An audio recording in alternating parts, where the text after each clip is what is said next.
What is up, everybody? This week, I want to give some love to Carl Granderson, a guy who has probably been the Saints' best edge defender for the past few seasons, probably shared that title with Chase Young last year. Both of those guys were, near the top of the league in terms of pressures. And this is going to be a big season coming up for the defensive line because new DC Brandon Staley, he relies on his front four to get pressure to the quarterback. He relies on those guys to eat up double teams up front to sort of free up their linebackers to make plays. So it's going to be a huge year for the defensive line in total. And I think Carl Granderson and Chase Young as well, but Carl Granderson due for a huge year. He's really going to be put in a spot where he can just rush the quarterback, right? It's going to be a lot of four-man rushes. And so he's going to be told, hey, get after the quarterback, and of course that's what he does best. Earned him a nice little contract from the Saints a couple of years ago. So let's go over some of his best plays from last season just to show Carl Granderson some love. All right, first rep here I want to look at over here on the right side of your screen. He is going to hit this right tackle with a beautiful spin move, right? And you can see really by the way he's lined up, he's lined out way out here in this wide nine technique, right? So this tackle already in his head, he's thinking, I got to get some depth here because I cannot beat this guy that's already has all this space advantage of me. If he's going to turn this corner, I got to hurry up and get out here. So that's already what this tackle is thinking. So Carl Granderson sort of sets him up for this. He's going to act like he's going to come out here, fake that, and then he's going to hit him with a nasty spin move back on the inside. So let's take a look at it here. All right. You can see from the jump, from the snap again, he's going to come upfield, right? Upfield. Then at the very last second, we're going to chop that arm down, pin his inside arm with ours, right? And then we're just going to spin right off of him and get pressure on the quarterback. Bryce Young, is like a little cockroach, so he kind of scrambles around. But this is like a beautiful spin move rep from Carl Granderson. Again, fake upfield, perfectly timed the chop with the hand. And because, again, this tackle is thinking he has to get all the space out here, the room inside for the spin move, there's so much of it. I mean, look how much depth this tackle gets, and look at all of this room on the inside here for Carl Granderson to hit the spin move. Chop that hand, spin inside, and almost get to the quarterback. We get hands on him, but we don't quite get the sack, but it's still a really nice spin move rep from Carl Granderson. Next up here, we get a sack on Dak Prescott, and it's the same sort of thing. We're going to hit this right tackle with a spin move. This time he's not lined up quite as wide outside, right? But he still sets this thing up perfectly with what he does post snap. So again, he's just going to fake like he's coming up the field and make this tackle get depth. Look at his hips. It's pretty much straight in line with coming up the field, right? Acting like we're going to turn this corner and hit an outside move, right? We're going to fake. And then again, we're going to time this strike perfectly, right? When we see this offensive lineman shoot them hands, guess what? We're going to use that as leverage for the spin. We're going to come back inside now, and we're going to do the same thing on the other side. Look at his hand on that outside or on that inside shoulder of that offensive tackle, and he's going to use that as leverage, as momentum to push off and get to the quarterback. And this time he is able to finish it with a sack. And I believe, the next couple plays there was actually a sack fumble as well. But again, beautiful setup from Carl Granderson here. Again, fake like we're going up the field, perfect time the hands, use the offensive lineman as leverage, and then get to the quarterback. Next one here, keeping it against the Cowboys. This time he wins inside once again, and it's all about the setup, right? Just like we talked about before. We're going to fake like we're coming up the field. Then we're going to watch for that offensive tackle. What is he going to do with his hands? He's going to fake. He's going to bait Carl Granderson here with that flash technique. He's going to flash his hand. In theory, it's going to get Carl Granderson to show his move, right? And he does. When that offensive lineman shoots his hand, you can see Carl Granderson goes inside, right? And he's looking for the club right there, boom, and then the swim over, and then he's going to get to the quarterback for the pressure. Now, this is actually a decent job by the tackle with this flash technique, making Carl Granderson make his move a little earlier than he would like to, but the offensive lineman messed up here by opening his hips way too much and way too soon, right? You could see this offensive lineman hips are essentially pointed like this way, right? And all that does is it gives an easy path to the inside for the quarterback. So again, it's all about the setup from Carl Granderson, right? Because we fake like we're coming up the field, we get that tackle to open his hips, and even though we have to make our move a little earlier than we would have liked, we're still able to use this leverage here because the offensive lineman, again, look how turned his hips are, right? And because this offensive lineman's momentum is coming this way, Carl Granderson is then going to use his inside hand as a club to help him go that way. way, right? And then he's just going to finish with this little swim or arm over move over the top right there, right? And then again, there it is, pressure on the quarterback. All right, next one here, and this is probably one of the more funny reps because of the way the right tackle reacts to it. Carl Granderson, again, right side of the screen, going to be beating the right tackle once again on an inside move. And I'm not going to lie, making this video, it really makes me like actually realize how good Carl Granderson is on inside pass rushing moves. But this is pretty funny here. So he's just going to kind of hit nasty club right there. Look at that. I mean, he almost punches the offensive lineman. Nice jab step towards the outside right there.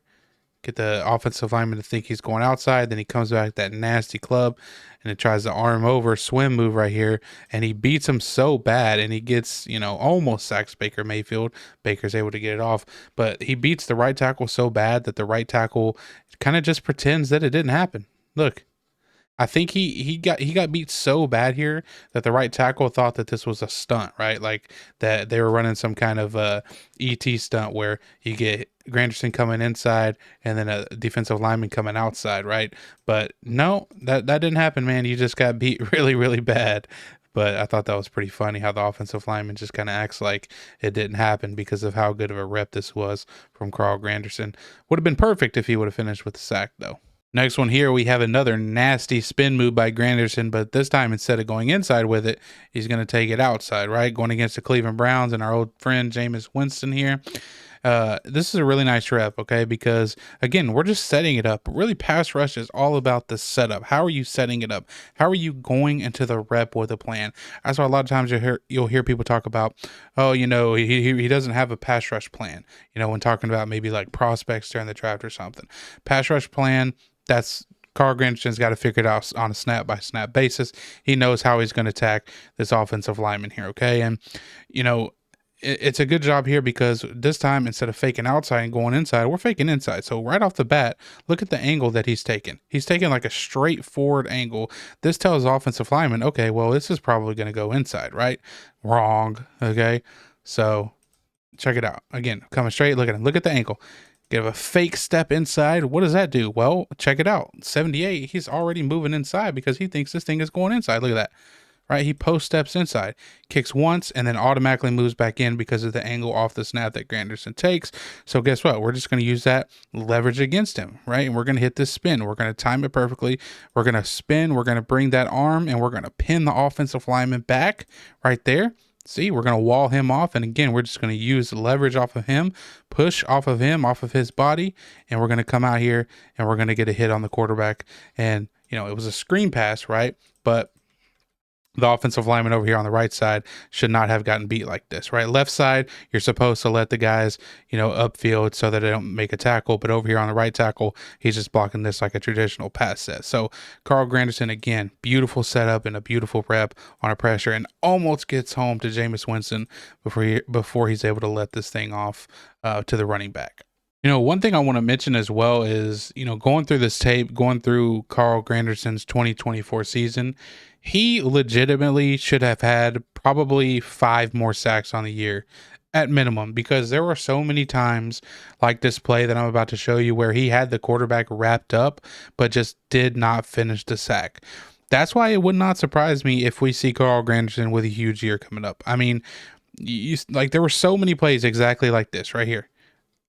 I mean, where he has the quarterback basically in his arms, but he's not able to finish it. I mean, at least 5 times I've seen going through this tape where something like this occurs. So hopefully, this coming up season, he can finish some more of these and possibly become, maybe even a double-digit sack guy, or at least have a double-digit sack season, because if he were to finish the sacks, that he had, or potential sacks from this past season, he probably would have been approaching that double-digit sack mark on the season. Next one here, and once again, like the majority of the other clips I've showed, he wins inside. He has such a good inside pass rusher, right? This offensive lineman 71 over here makes the mistake of trying to sort of jump set him, jumps out way too far, gets way too much width at the snap, and Carl Granderson just makes him pay. He reads it. He reads it at the snap. He reads this jump set. So it's like, okay, let me take you where you want to go, give a nice club swim, and let me win inside again, right? And at this point right here, I mean, come on, right? pressure right in his face once again.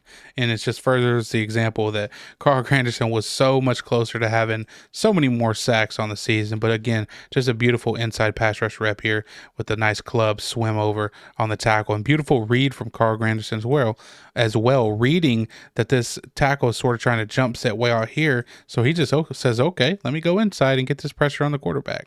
So that is going to be the end of the video. Just wanted to show Carl Granderson some love. Like I said in the beginning of the video, I think he's probably been the Saints, at least the most consistent pass rusher over the past few years, with Cam Jordan sort of winding down in his career.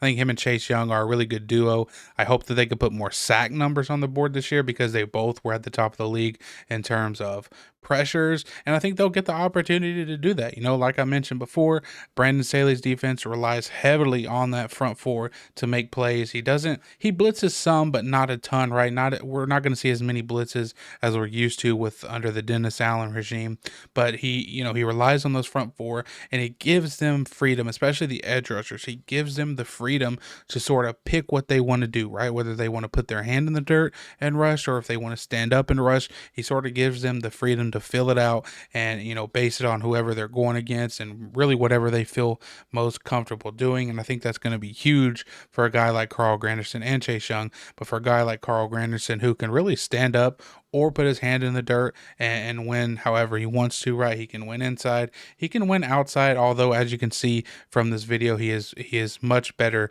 in terms of rushing inside, but there are times where he can bull rush as well. There are times when he can win on the outside, but I think, as you've seen in this video, that his best work definitely comes when he is able to set that offensive lineman up perfectly, make him think he's coming outside, and then hit him with a nice inside, whether it's a club swim or a spin move. He has a nice spin move as well. We've seen a couple wins in this video, with him using the spin move. So Carl Granderson, really a really, really good, underrated pass rusher in this league. I'm glad the Saints paid him to keep him around a couple of years ago. I look forward to him probably having a pretty good year under Brandon Staley. Appreciate you guys watching. Peace.